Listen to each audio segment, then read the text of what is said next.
One, two, down, up. Welcome back to the Overthinking Podcast, the show where science meets all the chaos in your brain, and we help you break down the confusing stuff so you can actually make progress. Today's topic is a game changer: how to calculate your calories and macros so you're not just winging your nutrition. Whether you want to build muscle, drop body fat, or just feel better in your body, this episode is for you. We'll break down all you need to know about the food you eat so you can finally get off the hamster wheel of constantly dieting. We're also going to get into food quality, when tracking is worth it, and some practical ways to make the calorie deficit suck way less. Because this isn't about starving yourself or eating sad salads. It's about knowing your data so you can enjoy your food and hit your goals. And before we get too deep, we want to express our gratitude for the listeners and who have been with us since the very beginning. Or maybe now you're just joining us.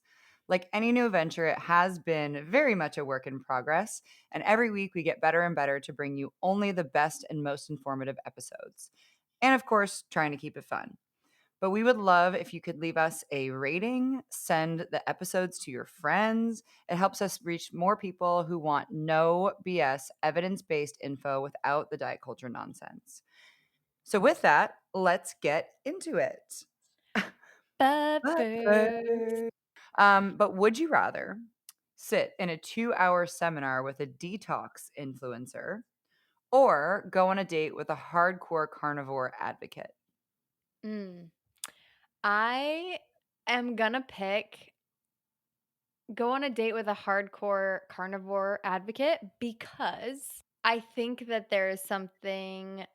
So I imagine in this 2 hour seminar, I can't do anything. I cannot like persuade the people listening to change their mind No, you or can't tell everybody to leave when you're sitting there. exactly. Like I would feel so helpless and like that I couldn't affect any change.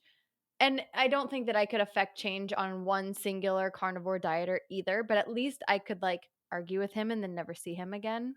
Sure. But I think I'm gonna go on the date with a hardcore carnivore dieter or whatever advocate The date because has to also be 2 hours. at least it would be entertaining. Yeah, and you get a good And I meal out of it with some good and meat. I'd probably get a good steak out of it, and Yeah. also I would probably sleep so good that night because I would just be using so many brain glucoses trying to follow their lack of logic.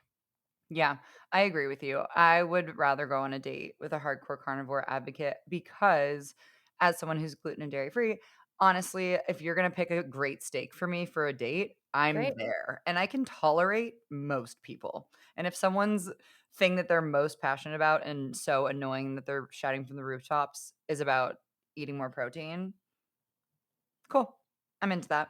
Yeah, But I'm don't sure go there's things telling that me we that could my agree on. lymphatic drainage is wrong and I have cortisol face when you're not even talking about detox in, Yeah. like, a real scenario.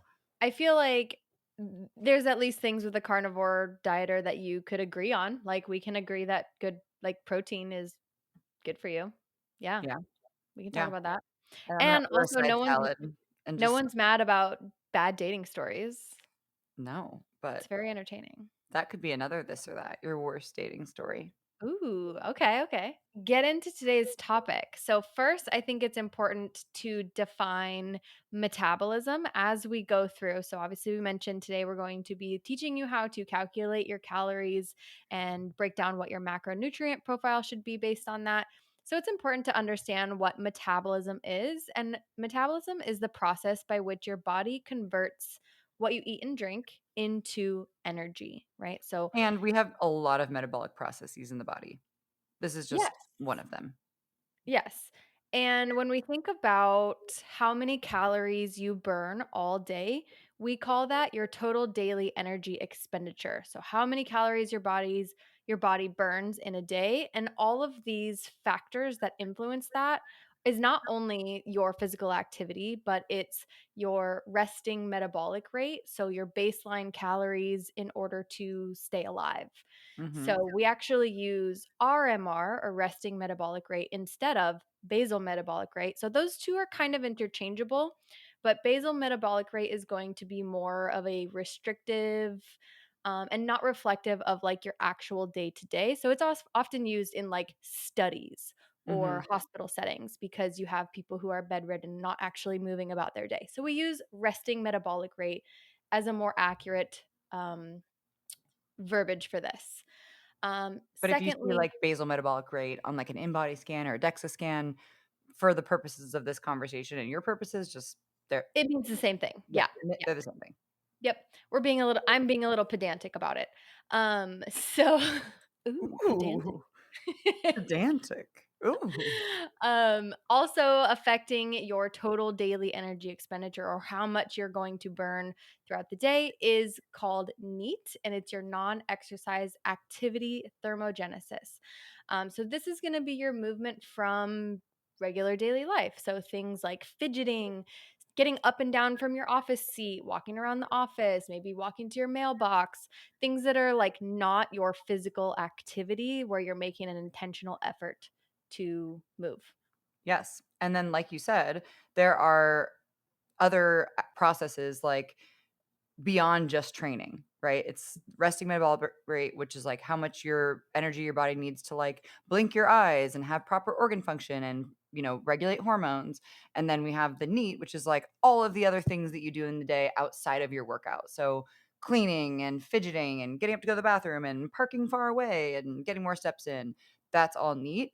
And then there's the thermogenic effective food, which we may have heard this before, but you actually burn calories when you're eating food because it takes energy to metabolize that food and assimilate it into nutrients that your body can actually use. So that actually Maybe makes up about maybe And maybe people have heard, like, celery has negative calories.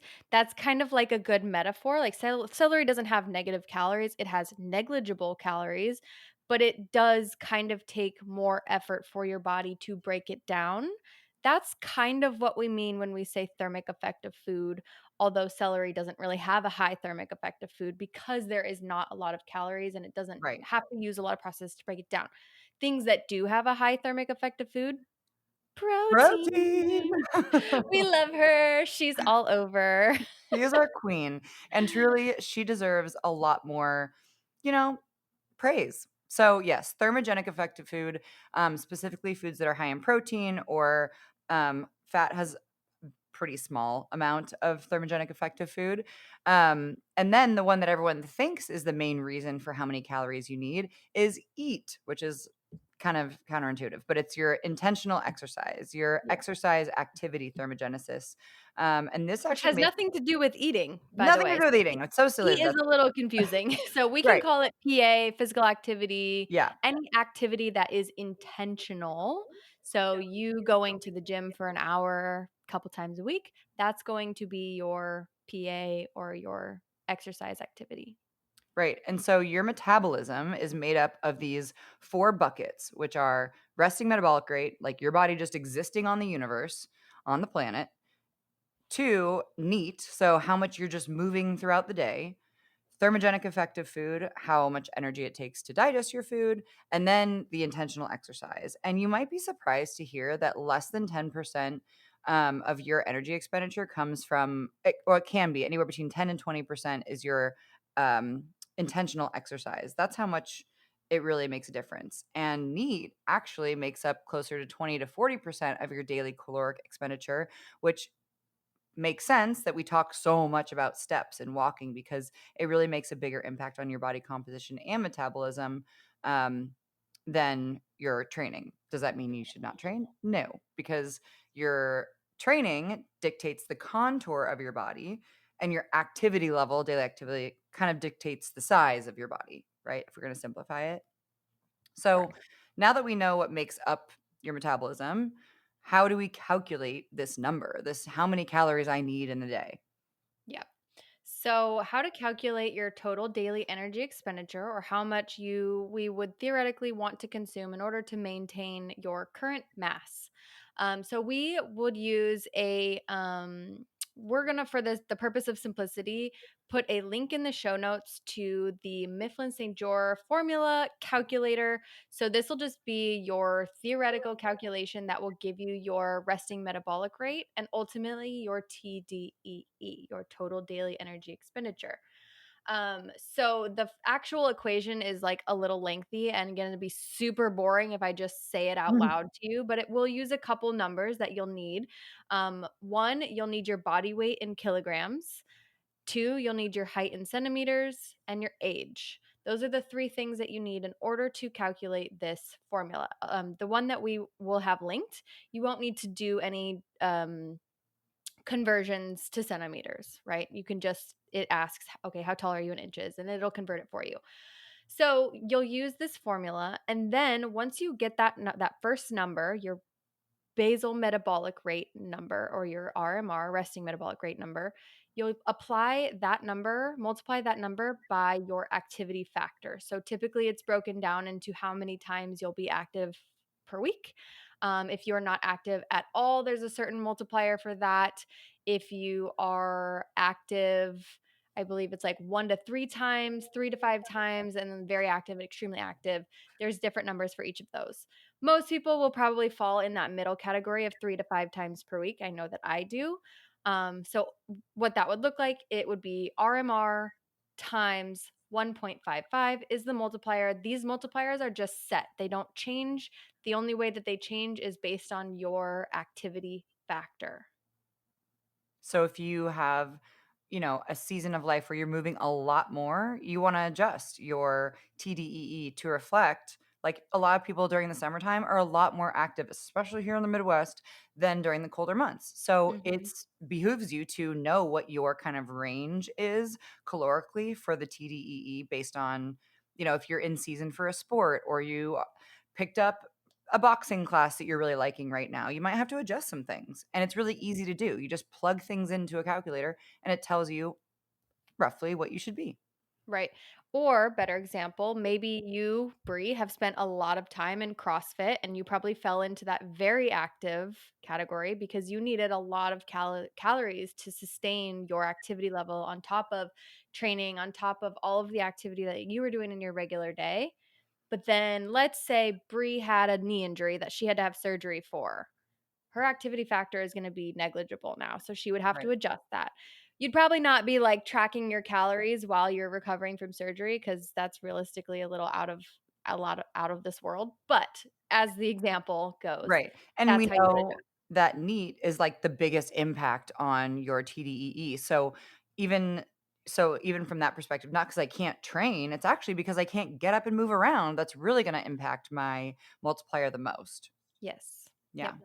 Yep. So let's just do a quick example. So I'm 34, 67 inches tall, 126 pounds. That I would put that in the formula. That would get me my RMR. And then I would multiply by my activity factor of 1.55 because I train 3 to 5 times per week. And that number gets me 2,221 calories per day. So that's the amount of calories that I would want to eat if I wanted to maintain my current body weight without really changing anything. Right. So we're trying to find the number of what your body needs right now to just keep itself going exactly how it is. We're not even calculating if you want to go into a cut or a bulking phase or whatever. This is just what your body needs to maintain. So now let's talk about how to do some macro breakdown. So now we know how many calories we need, and now we need to know what types of calories are going to benefit us for the types of activities, the types of things that we do, and also for our goals. So let's talk about our queen, protein. Typically, we need about zero point 0.8 to 1.2 per pound of your ideal body weight. So if I'm 155, then I need 80% to 1 to 120% of my body weight in grams of protein. This is not weight of protein, like you're not weighing your chicken breast and making sure. No, it's when you put it into my fitness pal or chronometer, it'll tell you how many grams of protein are in that serving size of protein. Yep. So once you have that number, which is pretty stinking easy, you can just start with 1 gram per pound of body weight. So my goal would be 155 grams of protein per day, 126. That's how much you weigh. Mhm. So how might you disperse those between carbs and fat?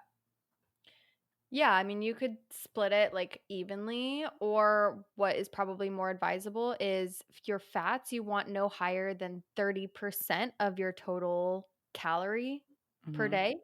mhm. And what I like to do is I actually will go into the MyFitnessPal goals feature, and I know you use Chronometer. So I will go into my Fitness Pal and I'll plug in the calories that I have made up for myself. So 2,221. I will put that as my goal. I will type in the protein that I want, or like MyFitnessPal has a little slider. So I'll like roll it to as close to 126 to 135 grams because I want zero point 0.8 to 1.2 per pound. And then I will kind of slide the other two based on my preference. So I'll make fat about 30% and it'll show me what that means in grams based on the calories that I've input. So Yeah. it'll probably be something around like 60 to 70 grams per day. And then the rest will go to carbs. Um, for our friends who like to be low carb, you might want to push that fat a little higher. Well, you would have to push that fat a little higher if you're not going to eat those carbohydrates. I know you and I would advocate against that because if you're a woman who's lifting heavy, you need those carbs for your recovery, for your Yep. performance. So I would try not to have those carbs any lower than, say, 120 grams per day. Yeah, and I typically tell my clients too to not go below about 60 grams of carbs. I mean, if you're a particularly small athlete, yeah, you'll probably have to dip a little below that, especially if you're in a cut. But Yeah. with some quick math, I think it is good to walk through like your macros. And I think that every person, at least to know like your baseline of where you need to be to maintain, like find out the macros for maintenance. And then from there, depending on, what your goal is, then you can toggle the specific macro or total calories if you need to, but typically we'll coach people to toggle a specific macro if we're trying to elicit a different response. Or Yeah. if like recovery needs change and things like that. But for the most part, once you've found your TDEE and your maintenance level, then we can simply subtract, 10 to 15% if you want to be in a deficit, add more 10 to 15% if you want to be in a surplus and focus on gaining muscle. I will make a note too that no matter which way you go, protein is the most consistent macro that we'd want to kind of like maintain throughout, especially a cut. So let's say you've done your maintenance calorie. We probably don't want to pull from that protein number. You don't really want to eat less than that zero point 0.8 grams. So You if you definitely don't start want to eat below that. yeah, I would actually do the opposite. I would increase that protein towards the higher number Yes. of the 1.2 grams per pound while decreasing the other ones, decreasing your fats and your carbs. Because protein's so much more satiating, and when you're in a cut, the last thing that you wanna do is go over it because you had, a And if you little remember, sugar she's got a spiral. higher thermic effect of food, which ultimately increases your total daily expenditure. So that's why we keep her high. And then carbs and fats can be, interchangeable based on how you're feeling. If you're feeling like extra flat in your performance, maybe you need to get those carbs a little bit Yeah. higher than what you were previously doing. And one thing, like, we wanna talk about how to make cuts suck less and how to make nutrition fiber is our other queen. She helps so much with keeping us feel more satiated.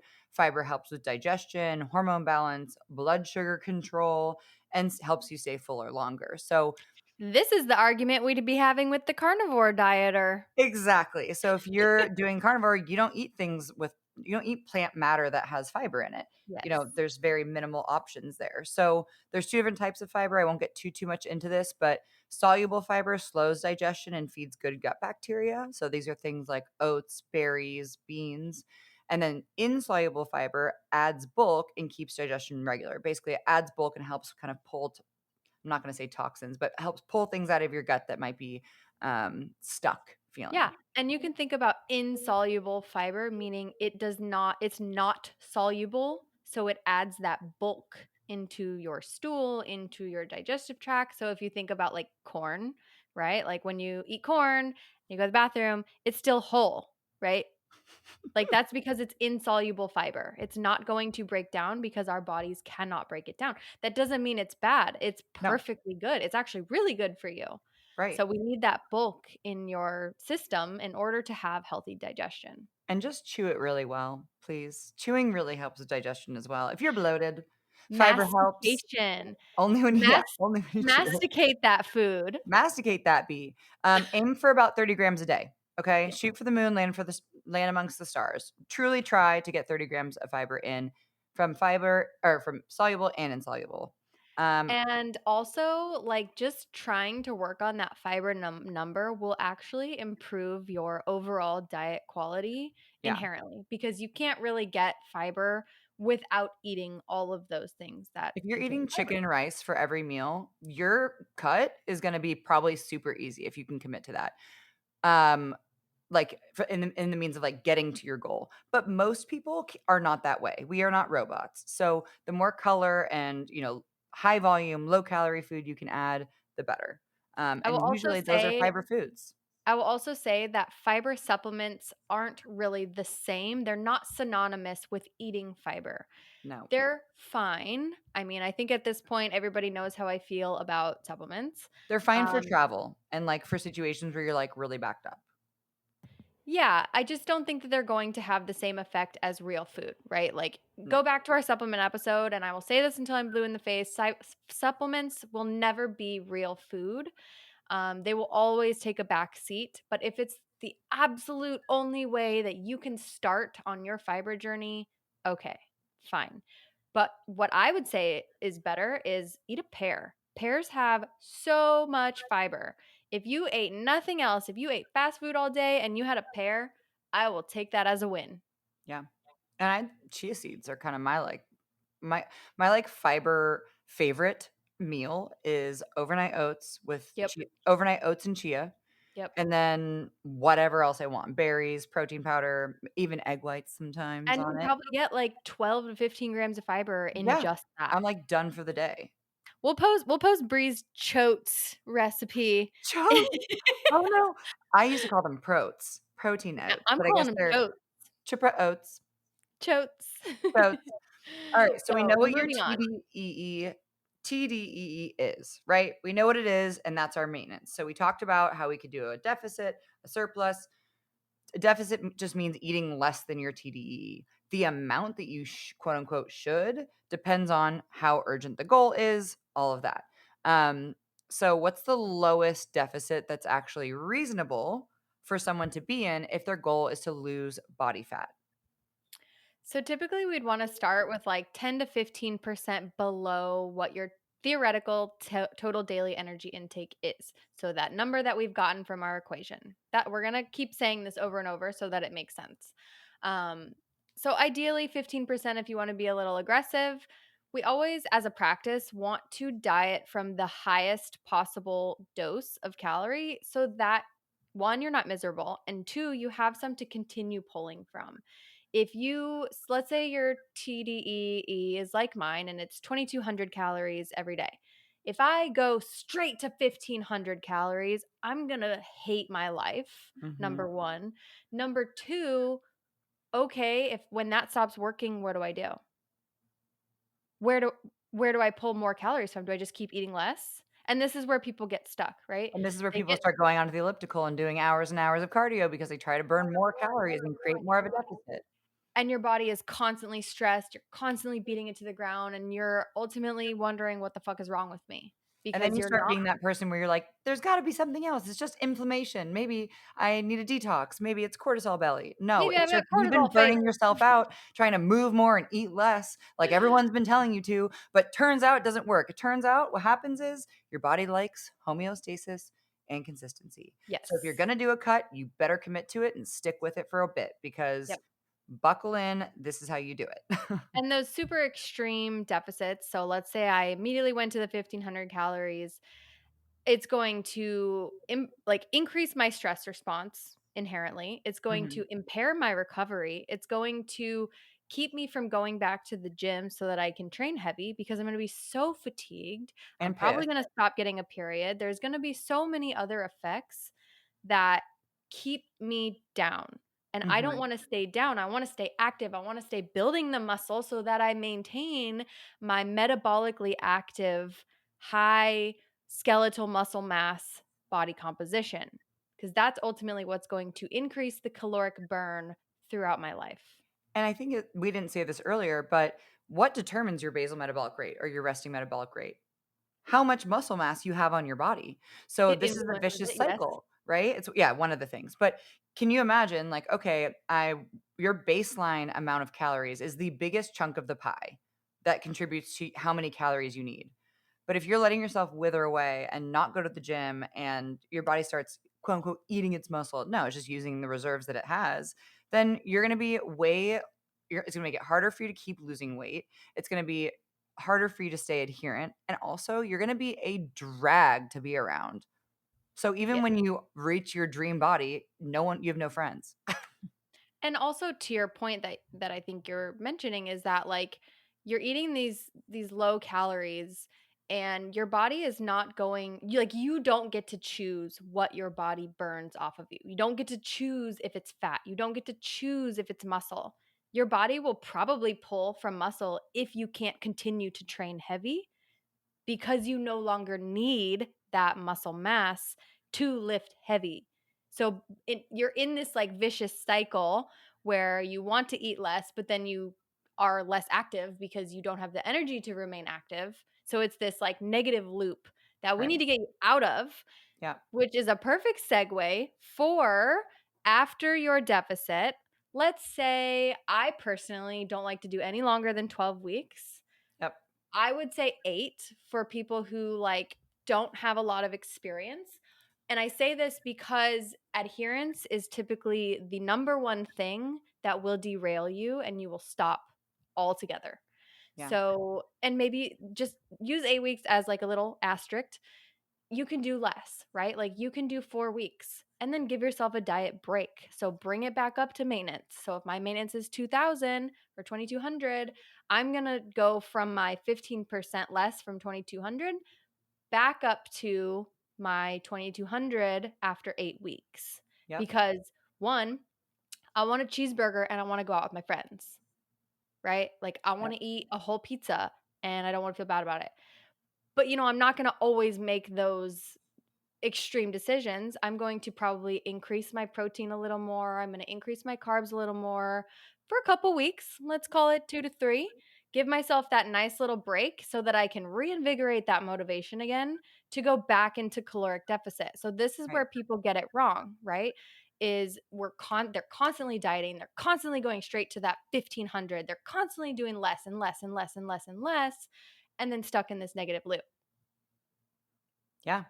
And then people don't realize that actually reverse dieting and getting back up to maintenance isn't going to just all of a sudden miraculously make you gain 20 more pounds. It's actually allowing your body to recover and repair because it's You may actually even lose weight.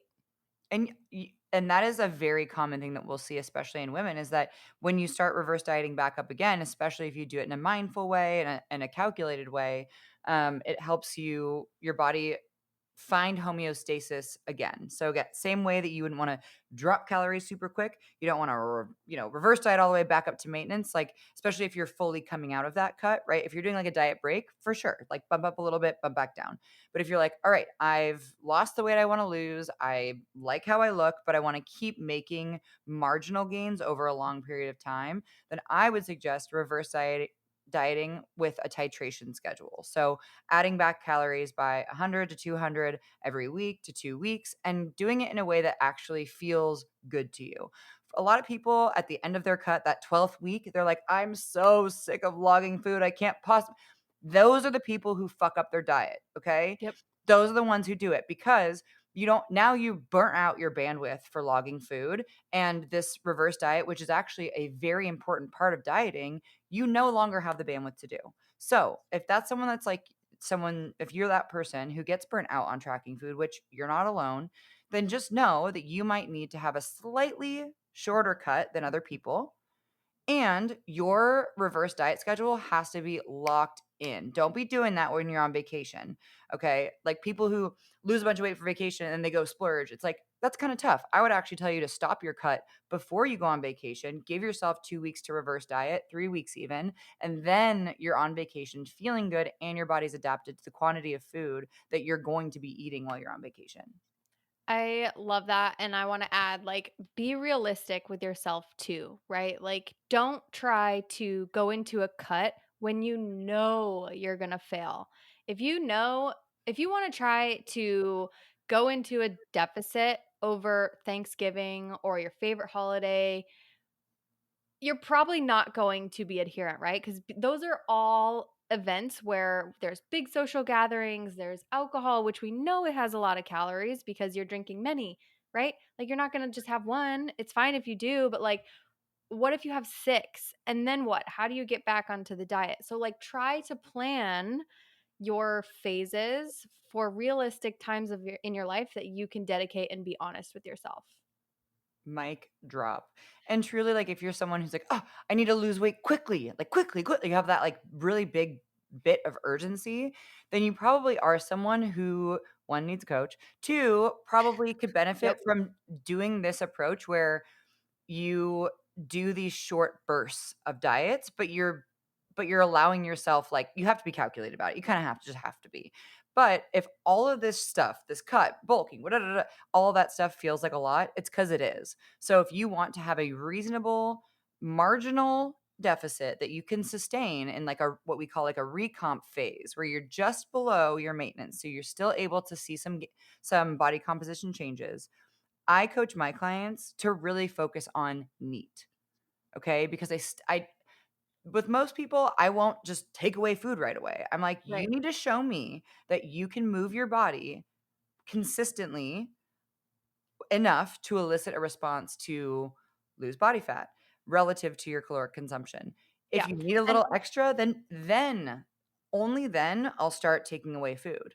I Truly. think it's also easier to get people to do things than to stop doing things. Yes. Like, it's easier for like, if you're my client, Brie, and I say, "All right, stop eating out 3 times a week."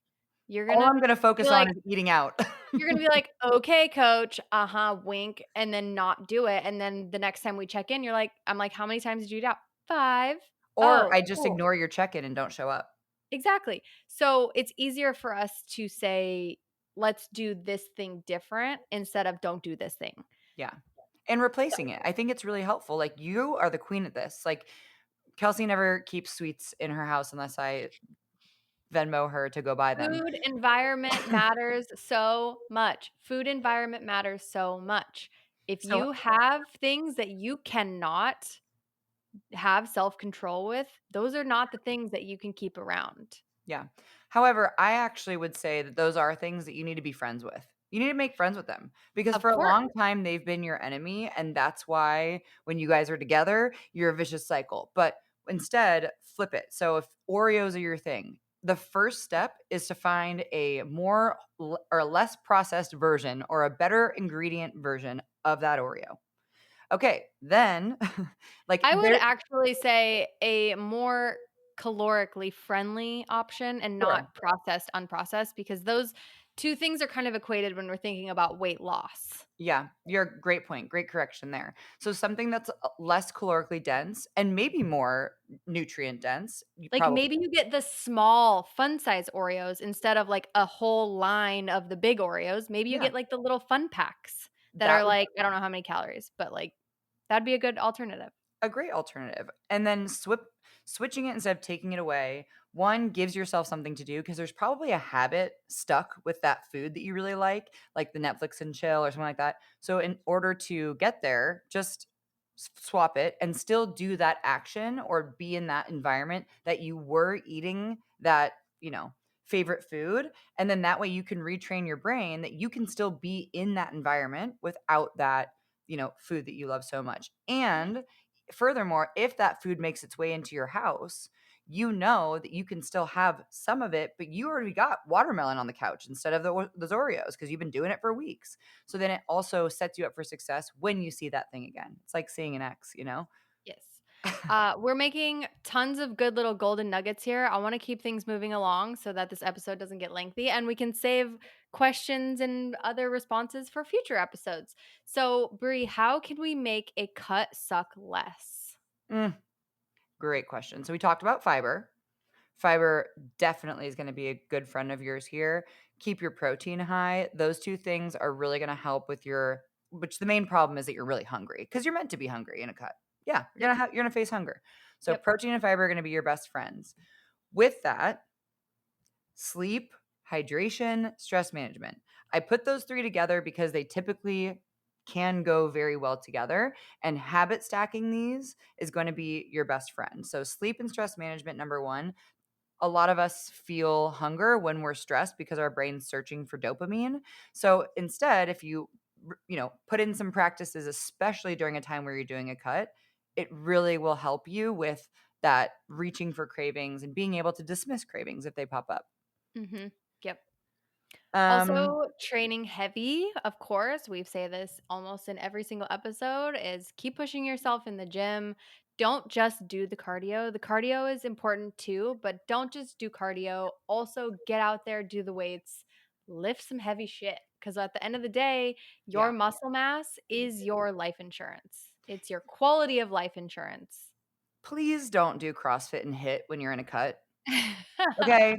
Just like Bree there's is so coming to you live from experience, there are has done the so walk, so many you don't know. other conditioning options and movement options for you. Lift heavy and walk a ton. That's it. Like, don't go doing like hit classes and all that stuff because it's going to put you in glycolysis. You're going to be sugar cravings like crazy. So I say just stick to walking, do lots of yoga, lift really freaking heavy.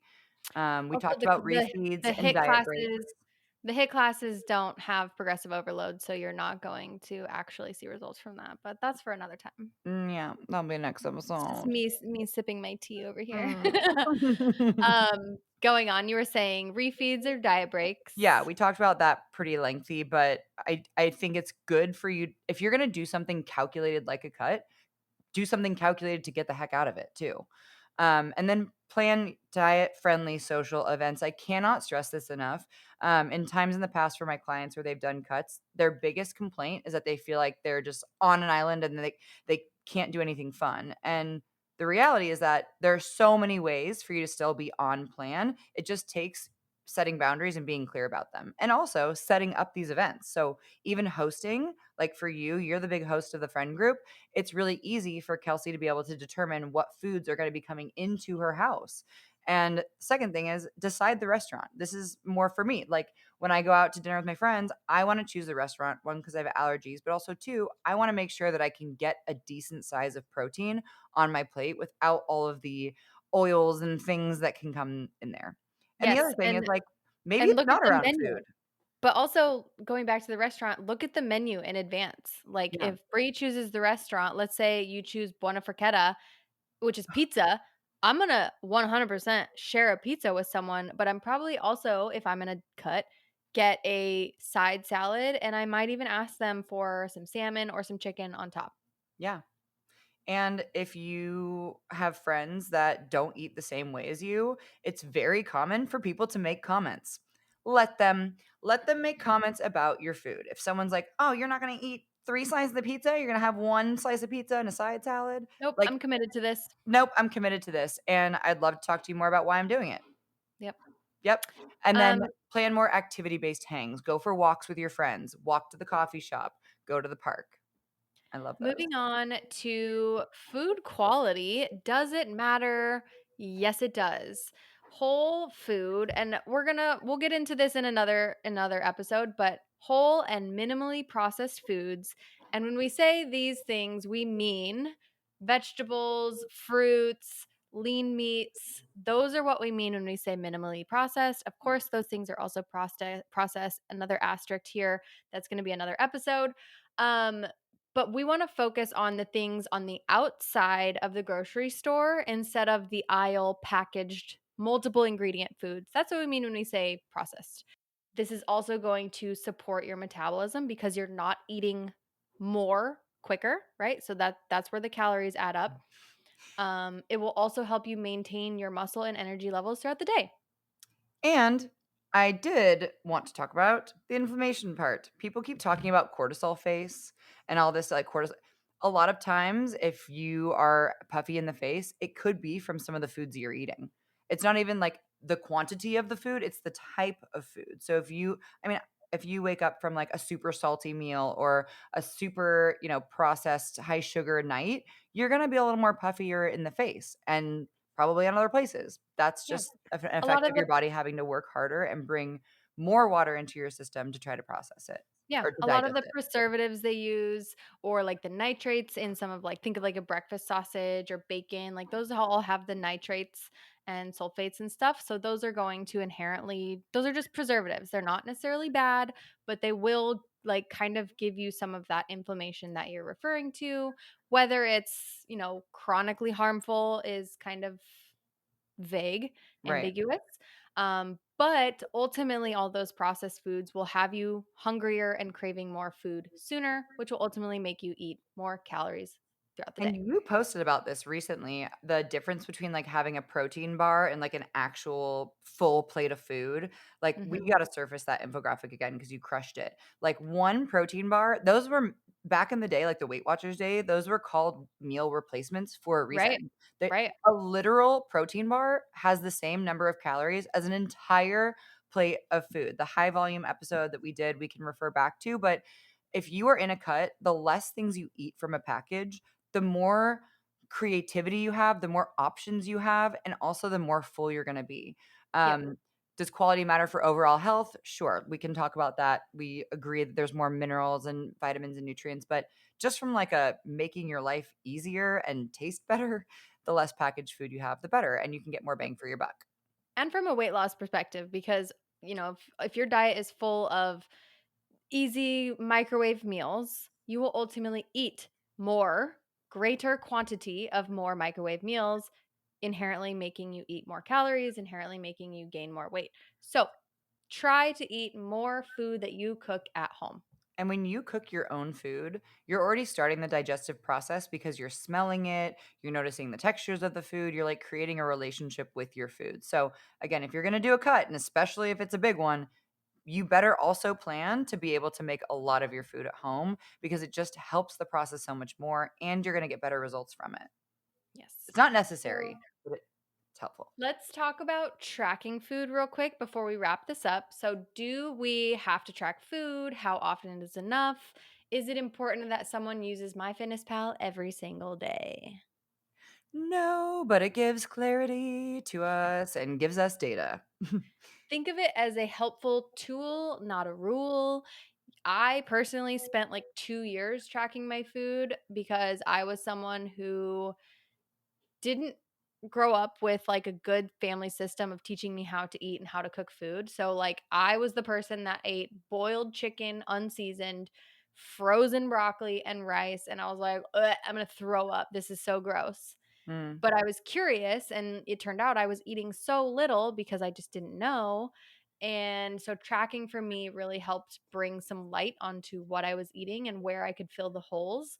So use it as a tool, not a rule. Do a little audit, even if there are moments where you're like, "Shit, I had, like, a big meal out. I had a whole Chipotle burrito. I'm scared for how many calories that is." Just put it in because that accountability is what's going to drive you to change your behaviors in the future. yeah. I have so much to say about this, and I won't because I really do feel like this could be its own episode about tracking. I think Yeah. that when it comes to tracking, it's all about just gathering data. And the more data you have, the more information you know about your body, and the more information you can use to make better informed and more educated decisions. If you are someone who struggles with disordered eating or has a relationship to food that isn't perfect, then you probably should kind of stay away from it. Really learn the hand portion guides. Learn I would say that everyone for the most part, could benefit from dialing in and, like, logging for, like, a month. Just learn the macros of all the foods, learn what plates need to look like, but after that, find the blueprint that works for you, and then Yep. try to get out of the apps as quick as possible. Yep. I've even been playing with AI to help me calculate food so I don't have to have a complicated relationship to food, and I could do a little episode on that, but yeah, track 3 to 5 days a month here and there just for, like, maintenance, accountability, and also, like Kelsey said, it's a really powerful experience to admit to yourself that you ate an entire sleeve of Oreos. Mic drop. I got nothing. I got no notes. All So, right. on that note, all right, friends, that's a wrap and your crash course on calories, macros, and making the math work for you, not against you.